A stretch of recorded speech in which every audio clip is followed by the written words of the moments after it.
So anyway, I mean, committee of the whole, I thought this week really had the most interesting stuff. I mean, I thought it was interesting the classification and compensation study, which is a very important thing for any organization, certainly with 800 employees like the city of Rocky Mount has, to have that and to create career ladders and paths.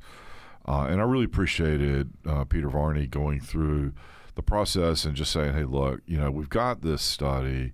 I'm not sure it's right. I'm not sure we just don't need to do another compensation study and figure out how to create these ladders and these paths forward for folks to be able to move in a positive direction.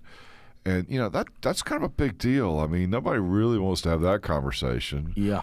But I really appreciated him saying, hey, look, I just don't think this is it. And I know we spent money on it, but we can do better. Yeah, that was it. What he found was, rather than trying to put a Band-Aid on something, he wanted to really deal and heal the whole issue. Right. I think 2018 was the last study, and so it was looking like it was sort of rushed, sort of put together, not thrown together, but put together just for the sake of time and to say, let's do something for the immediate right now. But I think what interim manager has done is say, let's take a step back. Yeah. Let's look at how we really can make this the most efficient and sustainable for, to be able to sustain for a few years. Sure. No, I thought that was pretty cool. And of course, the other thing, the April retreat, which I really appreciate you saying, no, we're just going to do it in April. I mean, there was a lot of conversation on the last committee of the whole. Yeah. No, we're going to do it in April. You still saying that? No, we're going to do it in April. Yeah. But we ended up, instead of call it a 6-hour day with it looks like maybe 4 or 5, 8-hour days. Yeah. It was just with the topics. But I thought that there was a lot of thought put into that too. And I just want to get your take on it, because I mean that's been sort of your baby in terms of what we're going to try to push and talk and build and creation of the, if you will, the total comprehensive plan. That's it. That's really been sort of the vision statement that I think you've put forth, and I 100% applaud it, celebrate it, and believe that's the right direction for us. That's it. And I think as we get enough conversation around council priorities, we'll find ourselves in that place. Right. And being able to listen from constituents, hearing what they're saying, what they're asking for, and some of their demands and requests. And the city's just in a place where it's time for redevelopment. That's right. And so that's at the heart of the conversation. Having it in April, there's a lot of conversation, and we're looking at a potential new council after May. We've got to be able to meet before we adopt the budget, and so that was really very critical in deciding, okay, let's do April. Let's utilize the council that we have here currently, especially with so many different topics that need to be discussed.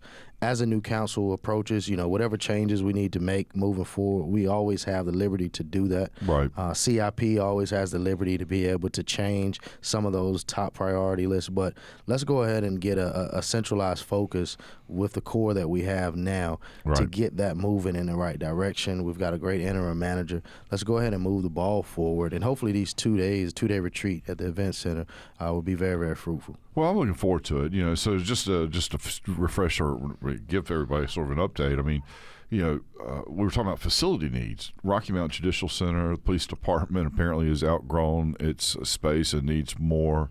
The Imperial Center, Booker T. Washington Community Center, R.M. Wilson Gym, the Senior Center, Energy Resources Operations Center, Leggett Myers Op Center, Event Center Storage, Unity Cemetery Office, just to name a few in terms of facility needs. And that's a lot of capital just by itself. And a lot of these things are big deals, particularly the Judicial Center.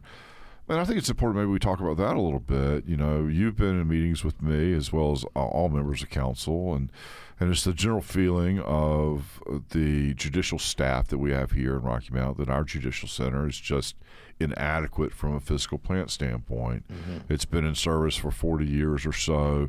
It's just not meeting the needs and the demands. And so the question is, what are we going to do about it? Do we replace it? And that's, it's expensive. And then where do you put it? I think there's a sentimental desire to keep it in Edgecombe County, but is there available spot in Edgecombe County to make it work? And so, that's just a conversation that we're going to have and figure out how to make it happen. Yeah.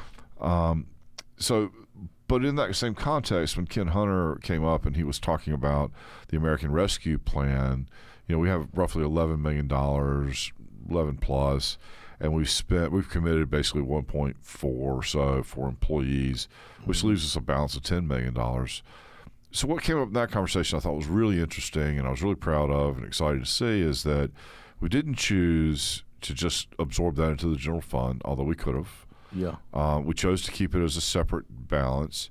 Ken was going over a couple of these needs as well as some other infrastructure needs like roads and culverts and that sort of thing, and telling us about various federal grants that we may be eligible for, in which case if we can get some of those grants, that stretches the dollars. So what I'm seeing from our management team at the city is this, okay, we've got a lot of needs. We got to figure out how to stretch our dollars. Yeah. We got to figure out how to strategically and tactically to do that. And they're executing in a beautiful way. And it's just sort of a no fuss, no muss, just sort of get it done sort of way. And so that was really exciting. And so I'm sure more of that will come up in our April meeting. Yeah, definitely. And they did show that there was $3 million allocated for affordable housing. That's right. As well. So that's right. Left was roughly about 7.3, 7.2. That's right. But still, like you were saying, there's still enough funding available to say, hey, we want to take an assessment of what we need, look at an inventory as interim managers laid out with the facility needs. Here's an inventory of what we have. This is what needs to be addressed. These are the funds that we have available. And then, too, being open to say, how can we position ourselves for other readily available funding that's ready to assist us and partner with us in any projects we may have. And so I think we're in a great position. Like I've said at the last briefing we had, we're in a position where we're either going to sink or float. That's right. And and even the $3 million, if we can find grant money somewhere else, but we've committed to it. We have the money to do it. So, but it's all the same, really. That's it. And then, that rolls right on into, really, I think, inner city redevelopment. That's really what we're talking about. I mean, I had an opportunity to have a conversation with Norris Tolson recently, and one of the things we were talking about is housing and the shortage of it in the area. And by the area, I mean Nash and Edgecombe County and maybe in parts of Wilson County, that we just don't have the housing. I mean, we've got jobs coming in, we've got infrastructure being built, we just don't have housing. Yet we have these structures and what we're calling inner city that really need to be reinvested in, and this creates maybe an opportunity to see that happen and maybe some funds to make it happen. So we have a thing we're calling community wealth building, but it's really inner city redevelopment. Where we're trying to find home ownership for people and make that a reality, not a maybe. That's it. And so I think a lot of people are confused by the term community wealth. All we're trying to do, redevelop properties and create home ownership for folks that may not would have the opportunity in any other fashion. Exactly. And that's a beautiful thing. Exactly. And doing it in a way where the neighborhoods are leading and driving that development, which makes it even more feasible and a perfect fit, because once you allow people that have historically lived in a community or neighborhood for a long time, they understand what they want the neighborhood to look like, how they want to develop it. And so I think Councilman Joyner has done a great job in leading those efforts. And I'm looking forward to more conversation at the retreat of how the whole city can get behind and move it throughout each ward. And here again, this fits with that comprehensive plan that I think we've all been talking about, but you've taken the lead on, and again, I really do appreciate it. I appreciate it. No problem. Thank you. So the other things that we talked about were the event center update. Hopefully we'll get that in that retreat, but I don't know that we have to have it in the retreat. I think that could come in any point in time. But that's exciting to hear about all the events that are happening. It's here. It's here. It's here. It's here. It's no longer gonna. It's here. And I'm hopeful that folks will drive downtown any given weekend for the next whatever period of time and just see the customers down there and begin to understand, hey, look, maybe it makes sense to open up a business. Maybe I don't need to be open Monday, Wednesday, Thursday. Maybe it's Thursday, Friday, Saturday, Sunday, to marry up with these events. But there's a lot of opportunity going on downtown, and that economic engine has been cranked up, and we're really seeing some opportunity there. Exactly. I think we lost the COVID year. We did, of course, due to COVID. Nothing we can do about it. But since then, David Joyner and his staff, they've done a great job of making sure. And really, I mean, you don't even really have to sell a facility like that. People just knowing it's here will bring those tournaments, bring those events, and bring that foot traffic that we need for not only just downtown Rocky Mount, but because right now, without really a hotel and without a lot of residential downtown, the places benefiting the most will be out by the hospital. That's right. All the hotels. That's it. You try to book a hotel on the weekend here, at the same day, and you won't get a room, or you're going to be paying twice the price. And so that's a beautiful economic I'll tell you impact. this. We bring in folks from out of town all the time in business. I can't find a room during the middle of the week. Wow. Even during the COVID period, occupancies were down significantly, but it wasn't, still wasn't that much of an oversupply. Yeah. And I can tell you also that the ball fields that we have have always brought in folks, and the event center is just creating additional pressure on it. So that's it. I'm excited, though, because I think that it does create that demand. It does create maybe an opportunity for folks to consider building a hotel downtown, even if it's not a public-private, maybe if it's just a private enterprise. It would be good to see that kind of continued development. The thing that was interesting to me, too, that I really, really, really want to hear more about and really feel like I just got a taste of it last night. Okay. And that's the Metronet Broadband thing. That's something that I've been screaming about on the rooftop. You have. I know others on council have consistently. Yeah. We've got to have it. It is critical to our success, for our children's success, for our business success. So I can't wait to hear what that has to say, or what about that maybe we can plug into and be part of. Exactly. From my understanding, there's about 70%, if we do implement it, there's about 70% of constituents that will be able to go ahead and have access right off. And so that leaves another 30% to kind of pull into a phase two sort of portion the project. And so I think being able to attack that 70% is a huge number for the population to go ahead and start the ball rolling, because like you said, we're going to need it, and we're definitely going to need it for the future. Right. Oh, no doubt about it. And of course, my favorite now. It hasn't always been my favorite topic, but crime in Rocky Mount. Oh man, is it's coming down. We've had an increased instance in larcenies, or thefts, which is troublesome. But violent crimes down 61% year over year. Yeah. Total crime is down 23%, I believe, year over year. And the only thing that we're seeing really an uptick in is our larcenies and the small thefts, if you will. And what I really loved is that, Councilman Joyner challenged the chief last night. He said, look, I hear these numbers, but when I'm talking to the community, they say they don't feel it. Yeah. Yeah.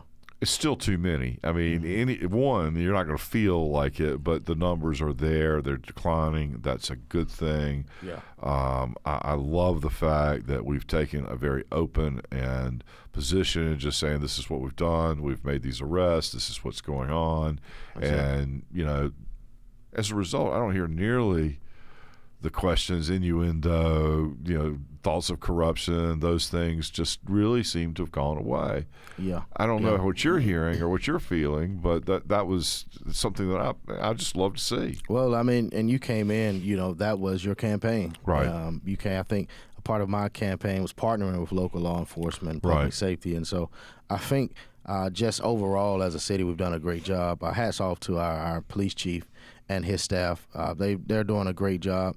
They're doing and giving, 100%. I can truly say that if you just are riding around the city and you can see some of our law enforcement, if you have conversation with them, they're doing, they're going 100%. They're giving it the best that they can. I think we're helping them by being able to provide what we can financially from a city standpoint to be able to help them out with resources, technology. I think we've made some great advancements there. But again, there's always room for improvement. Even when you're giving 100%, there's room for 110. That's it. So, but I'm very appreciative, very thankful for the staff and for the department for what they've been doing. Well, the chief's done a great job. And, I did campaign on it. But, let me just tell you a secret on that. Yeah. I just simply did a poll. And what it showed me is that 61% of the African-American population in Rocky Mount, which is 63% of the population, so it's a majority by a lot, said public safety was number one issue, period, in the story. and 50% of the Caucasian population said the same thing. Wow. So the numbers were just out the roof. Now, the next question you have to ask, what does that really mean? What does public safety mean to you versus me? But without nitpicking it. So it just said that folks were scared or felt insecure or felt that was a primary challenge. And number two in the survey registered like maybe 20%. Wow. It was like, I mean, I don't even remember what it was. I mean, Yeah. it might have been education or something. It was part of the platform, but public safety by and far. So when Chief got here, I handed over the survey data to him, and we had done a capstone. I say we, me and part of a transition group, which included Bill Farmer and others, with UNC, school. And the capstone really kind of started walking into what does that really mean? What do we need to do to try to parrot that? Handed that over to the chief, and to his credit, he's taken that information, just received it, and I think he's begun to implement those steps. And I can't take any credit for any of that other than just to have been part of that process to try to help. So Wow. I'm just delighted that he's worked so hard. Of course, we got a guy who's working on his PhD, and he's constantly, trying to improve himself, improve the department, and that's just a beautiful thing. That's it, definitely. And got a chance to see their promotion ceremony this week, and that was a lot of fun, a lot of cool things. I mean, just it was impactful to me, and certainly to those who were promoted. So that was good stuff. Yeah, it was congratulations to all of those that were promoted as well. Yeah. Amen. You know what? How did I miss that? Well done. Yeah. Well, you were there. I was there. Yeah, I was. But it was a good thing to see. Folks work hard for that stuff, and we really need to honor that. And that's a tough job. We're asking people to physically put themselves in between you and me for public safety, not between us, but to protect us. That's a big deal. And it goes back to the compensation and classification study, being able to show that we're a city that says, hey, we have a room for development and growth within our department. Right. So I think that was a great piece to be able to show evidence of that. Right. So one of the things that I thought was kind of funny is I tried to skip over the public comments last night. Oh, yeah. I didn't try to. How'd you miss that? Well, I mean, because it actually was kind of tight, number 6, and number 7 was a little bigger. I thought, anyway, I own it. It just ran together. It just ran together. And I think somebody had asked a question, too, and it threw me off a little bit. But anyway, but on that, we had sanitation workers come up with the representative. I really appreciated their approach. They came in and said, hey, look, we feel like we have some challenges in our department. We feel like we're not being paid. We feel like that we've not been treated right. We feel like the equipment's not been there. And they had a list of grievances. Yeah. And then we were very quick to say, hey, look, but here's what we appreciate. We appreciate our city manager coming in and talking to us. This is a problem he's inherited. He doesn't own it. And we're willing to try to make it happen and get to where we need to be. So I thought it was well done. Hey, look, I've got issues 1, 2, 3, 4, 5. I'm not trying to push a negative agenda. Yeah. I want to acknowledge where we are, but I'm also saying, hey, guys, don't forget me. That was the message I received. And you may have gotten something a little different, but that was my take home. And I was like, wow, that's just class, really. Yeah, it was very class, very professional, and it just shows you the character and the value that we have in that department. And sometimes people can overlook sanitation workers and just think of them as the least of those. Sure. But I think they might be considered the least of those until your trash not picked up. Exactly. Then all of a sudden they become the greatest of now us. Now they're priority. I get a ton of calls a week about that. But so our hats go out to our sanitation department. They do a great job. They did a great job over COVID when they were understaffed. Absolutely. And didn't have the equipment. Remember, that was a big part of the problem too. Didn't have the manpower. Even transitioning over to a new system, right? Trying to learn a totally different way of being able to do what they've been doing for years in a new way. They've done a great job, and I think they'll be rewarded in this new compensation classification study. I have no doubts about it. I hope to see that. But I just thought it was class. I really appreciated the approach that was taken. Definitely. When it could have been so negative, and so much in society today is all about that, right? Yeah. Council culture, just let's create a ruckus. But this seemed to be hey, look, let's work this out and make it happen. That's it. Anyway, can't say enough great things.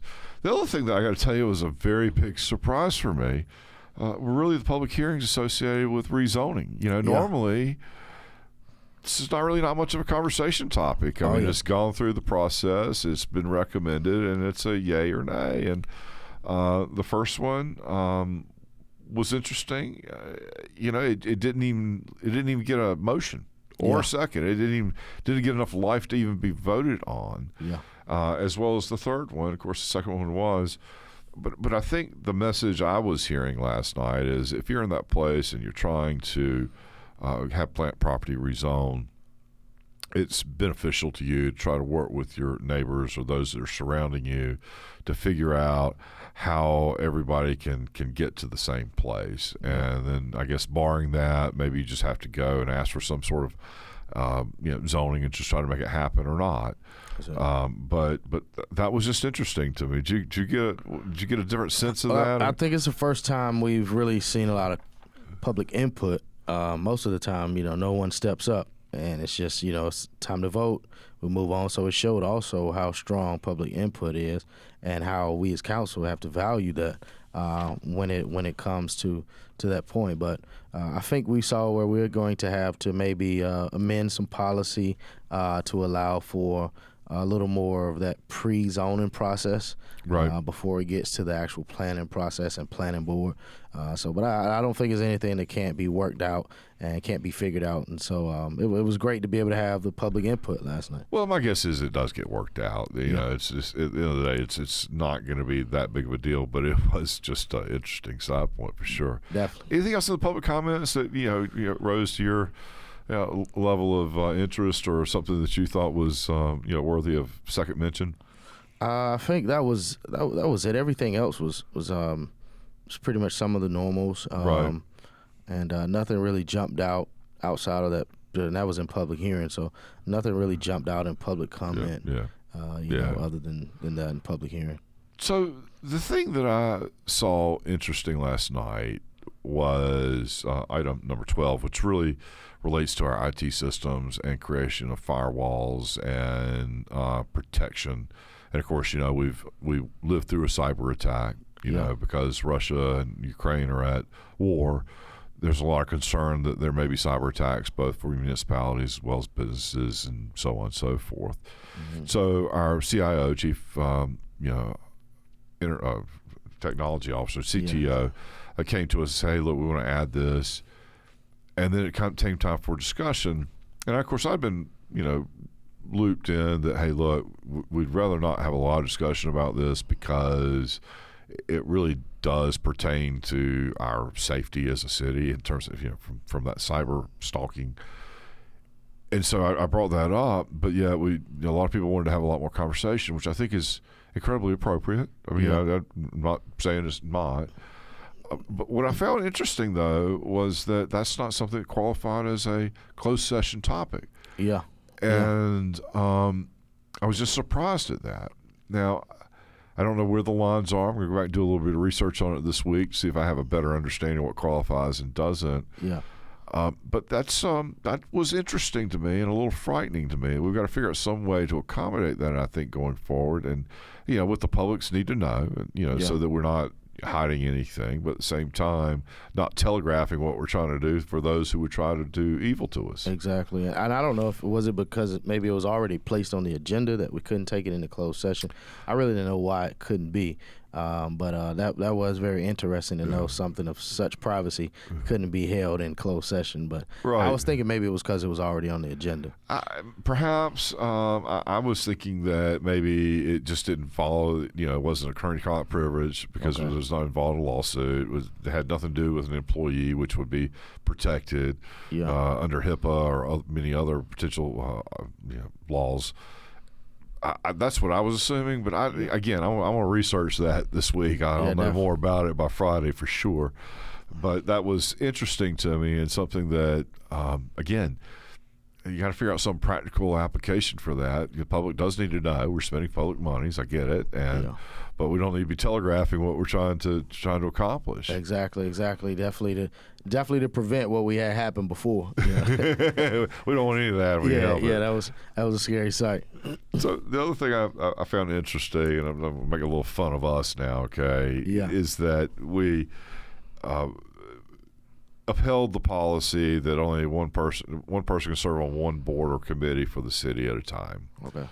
But then the appointments came, and we have I don't know how many vacancies, and nobody was appointed.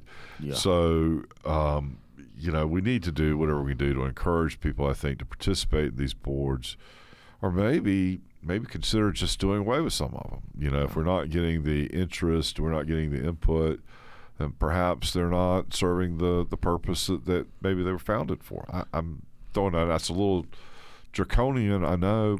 Yeah, but maybe that's something we need to consider. I think it's worth looking at, because as time change, things change, and right. There may be some other committees or boards that are more meaningful to redevelopment and just to the future of the city, right. versus where the city has been and what was its significance then. Yeah. So I think it's even worth looking at and taking a shot at saying, how can we amend some of these boards or committees, or what can we do away with, what can we change, what can we add, what can we implement. I think it's worth looking at. Right. Well, and I think COVID took a big hit on some of these too. I mean, it'll be, but I haven't really seen how many are meeting, how many are not. And so maybe we probably need to get an update on that before we make final judgment. But I just found it kind of interesting that no, we're not going to let you serve on more than one, but nobody had you nominated, and I'm guilty of that too. So I'm not picking on anybody. Exactly. It's just I've got 4, and I've got several advisors, but I'm trying to do background checks. I've just found that's been important. Yeah, and I've found that most of my constituents just aren't interested in the vacancies I have. They don't see it. But maybe if there are some changes, like you said, to boards that people have given some. They've given some different type of requests of saying, hey, maybe we need a board for this or this, and so maybe it's time to take a look at it. Well. So that's what I kind of saw this the past week. Did I miss anything? Do you see anything a little differently? Maybe? No, I think that's pretty much it. I think the city's headed in a great place. Rocky Mount, there's no better place to live in the world. Definitely North Carolina and definitely in America. So I'm loving it. Loving what Rocky Mount will be and what we've been. And I'm looking forward to greater things. I was going to say nothing but amen to that. That's it. Enjoy this week with you, man. I really did. Likewise. Thank you again.